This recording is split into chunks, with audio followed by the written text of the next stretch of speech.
অভিরূপ সামন্ত কি আসলেই রুদ্ররূপ সান্যাল? ফুলকি সিরিয়ালের সামনে আসছে এক বড় টুইস্ট।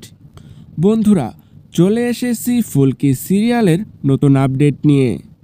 নতুন পর্বে দেখা যায় ফুলকি শান্তিনগরে যায় অভিরূপের খোঁজে। সেখানে হঠাৎ হাজির হয় অভিরূপ সামন্ত এবং তার লোকজন। এক পর্যায়ে ফুলকি ও অরণ্যের সঙ্গে মারামারি শুরু হয়, কিন্তু পুলিশ আসতেই অভিরূপ ও তার গুন্ডারা পালিয়ে যায়।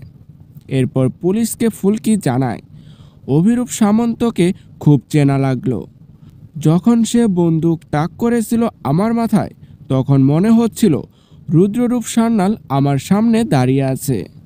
তাহলে কি অভিরূপ সামন্তই আসলে রুদ্ররূপ সান্যাল? এই রহস্যের জবাব কি এবার খুঁজে পাবে ফুলকি?